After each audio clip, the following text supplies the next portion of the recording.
बचपन में हमने अपने माँ बाप, दादा दादी, नाना नानी से कई भूतों की कहानियाँ तो सुनी होंगी, पर सोचिए कि क्या होगा अगर इनमें से कोई कहानी सच हो जाए। 21 साल के सुभजीत के साथ कुछ ऐसा ही हुआ।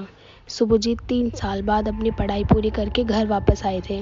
सुभजीत वैसे तो बंगाल के एक छोटे से गांव में रहने वाला था, पर पढ़ाई के सिलसिले में वह 3 साल से कोलकाता में रहता था। सुभजीत को अपना गांव बहुत पसंद था, क्योंकि शहर में हर जगह बिल्डिंग्स थी। वहीं उसके गांव के चारों ओर जंगल ही जंगल था, जहाँ की हरियाली और खुली हवा में उसका मन लगता था। लेकिन इन जंगलों में कुछ ऐसे राज छुपे थे, जिसकी वजह से गांव के लोग घर से बाहर नहीं जाते थे। लोगों का मानना था कि जंगलों में राक्षस रहता था, जो कि लोगों की जान निकालकर उन्हें मरने के लिए छोड़ देता था। लोग कहते थे कि गांव में जो भी पूर्णमासी की रात को वहां गया, वह बचकर वापस नहीं आया। इन शहर में रहने वाला सुभजीत गांव की इन बातों को अंधविश्वास मानता था, और यही चीज उसकी जिंदगी की सबसे बड़ी भूल थी।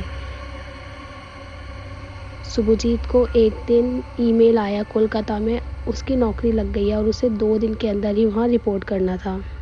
सुभजीत के माता पिता उसी दिन उड़ीसा चले गए थे, तो उसने सोचा कि वो अगले दिन कोलकाता के लिए निकल जाएगा, ताकि वो एक दिन पहले जाकर सेटल हो जाए और ऑफिस के पहले दिन की तैयारी भी कर ले। सुभजीत की उस गांव में आखिरी रात थी। वह उस रात अपने गांव के दोस्तों के साथ पार्टी कर रहा था, और पार्टी करते करते कब अंधेरी रात होगी उसे पता ही नहीं चला। सबने थोड़ी पी रखी भी थी। वह घर वापस जा रहे थे। सुभजीत के एक दोस्त मोंटी का घर बिल्कुल जंगल के रास्ते से सटा हुआ था। वो जैसे ही मोंटी के घर पहुंचे, उन्होंने देखा कि सुभजीत उनके पीछे से गायब हो गया है। उसके दोस्त उसके लिए परेशान हो गए और उसे आसपास ढूंढने लगे, पर सुभजीत को मोंटी के घर के पास आते ही जंगल से एक आवाज़ आई। उसे ऐसा लगा जैसा उसका नाम किसी ने पुकारा हो, और सुभजीत उसी आवाज़ का पीछा करने लगा। वैसे तो सुभजीत बचपन से ही राक्षस की कहानियों पर विश्वास नहीं करता था और उससे डर भी लगता था, लेकिन कलकत्ता में रहने और पढ़ने की वजह से उसका सब कहानियों से विश्वास हट गया। हालांकि सुभजीत की ज़िंदगी उसी गांव से गुजरी थी।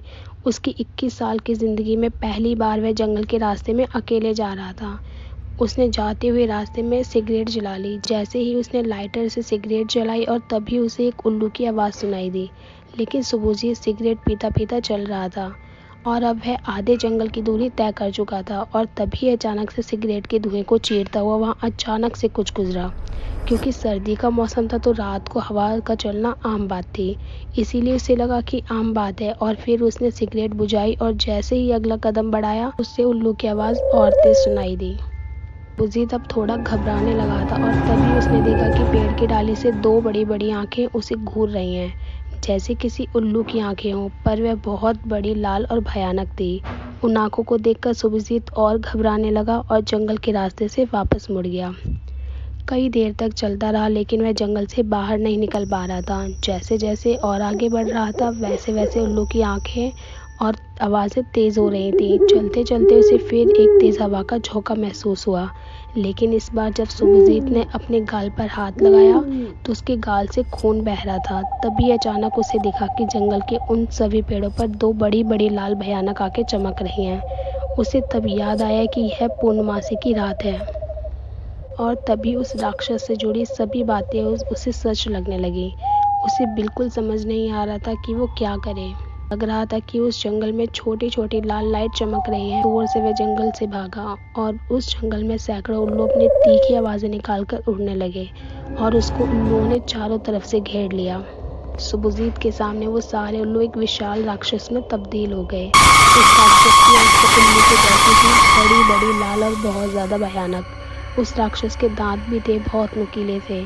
सुभजीत के उस राक्षस को देखते ही रोंगटे खड़े हो गए। इससे पहले सुभजीत कुछ कर पाता, उस राक्षस ने तेजी से सुभजीत को नोच डाला। तभी सुभजीत के दोस्त उसे ढूंढते ढूंढते जंगल के अंदर पहुंच गए।